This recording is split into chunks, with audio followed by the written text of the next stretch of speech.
Hi, I'm kchoi and welcome to part 2 of this 3-part series of travel advice. If you missed the first set of travel tips, which was about budgeting, I will link that up there and in the description box. This video is about planning and organizing for your travels, so let's begin. Tip number 1, and pretty much the first step of planning your travels, is to set a budget. Do some research online, see what some average flight prices are, lodging, etc., and start to set limits or goals of how much you want to save up for your trip. If you're going from the States to Europe, for example, which I know a lot of my friends have done, after graduating college. Flights during the summer to Europe can be like 1,000 to 1,300.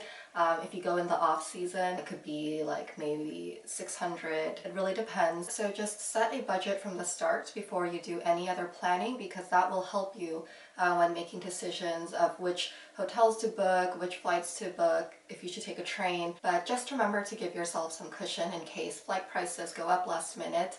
And it's always better to save more than you need, because then you can use that extra money to go on different experiences during your travels, buy more souvenirs, whatever you want. I will list in the description box some sample prices or sample costs that I've incurred during my travels, so hopefully that can help you as well. Tip 2 is to use a spreadsheet, or I like to use Sheets in Google Drive to organize all of your information for your travels. I use this from start to finish, from the very beginning planning stages through to the end of my actual trip. Going back to the last tip with setting a budget, I would make a tab in my spreadsheet titled budget and just list all of the different costs that I'm going to incur. So, flight from US to blah blah blah, and then lodging there 2 nights. So I would list all of those out and put what I feel like I need to save up for it. And then as you begin researching the actual flights and lodging, you can kind of make note of the prices you're seeing and just put links to the hostels you're interested in. And then once you're at the booking stage, you can keep track of all of your reference numbers, confirmation numbers in there, and contact numbers for your Airbnb hosts, for example. So I like using this because it gives me just a one-stop shop of all of the information I need at any time, either while I'm planning or actually traveling. The format is really up to you, whatever makes sense to your brain. But if you would like to see a video on how I organize my spreadsheets when I travel, give this video a like and maybe I can try to figure that out. Tip number 3 is to book your transportation first and then your accommodation. This could just be personal preference, but for me it just makes sense to have all of my flights, buses, trains booked, so I know exactly where I'm going and when, and then I can worry about how I'm going to stay in those places. And especially if you're hitting up a lot of cities, this kind of reduces the risk of booking something on the wrong date, because if you do your transportation first, you can worry just about when you're entering and leaving a city, and then when you get to booking your accommodation, those will be in order as well. It's also easier for me to focus on searching for flights first and kind of being in that mode, and then after I'm booking all of my transportation, I can shift gears and just focus on Airbnb or Hostel World or whatever I'm going to use for that city. Tip 4 is to use incognito mode when searching for flights. This is because I've heard that travel websites can keep track of your searches and give you price hikes or not show you when prices go down, that kind of thing. I read somewhere that these sites don't really do this anymore because it's a lot of trouble, but I just like to use incognito mode because better safe than sorry. Tip 5 is to book long-haul international flights about 3 to 6 months in advance at least, and shorter, more local flights maybe 2 to 3 months in advance. There's no exact science to this, but what I do is I'm just constantly looking at different flight prices, so that way I know kind of what the average is.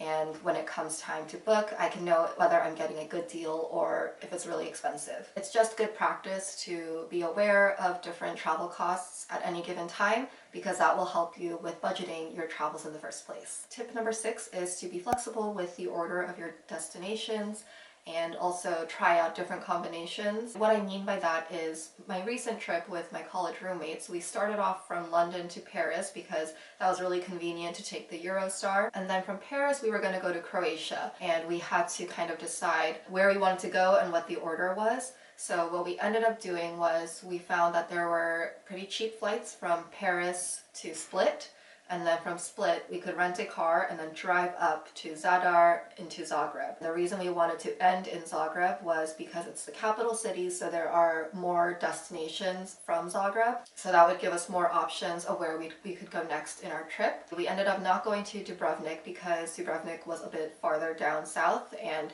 we just didn't have the time. And it took us a while actually to get to that decision because we tried all the different combinations from Paris to Dubrovnik and driving up, but then from Split there weren't too many flights going out, so you just have to really try everything out and see what will work best for you. And if you saw my vlogs from that trip, we went from Zagreb to Amsterdam.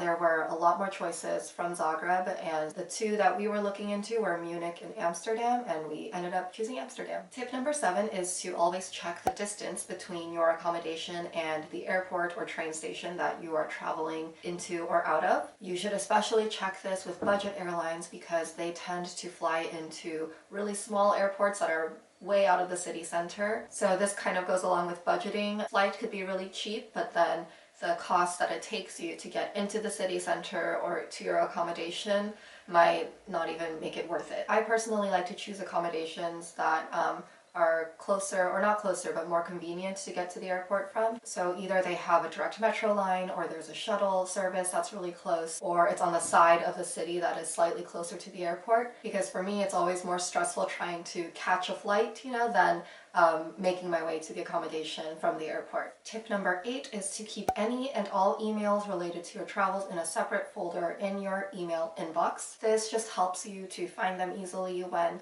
you need to forward a ticket or something to your friend who's going on your trip with you, or just need to look up a reference number. Obviously, if you've made a spreadsheet and have transferred that information as those emails came in, you wouldn't need to be going to that inbox very often. But still, especially if you're going on a trip with lots of cities, you're going to get so many different emails from different companies and it can get really confusing. So just keeping them all into one inbox as soon as they come in is a good idea.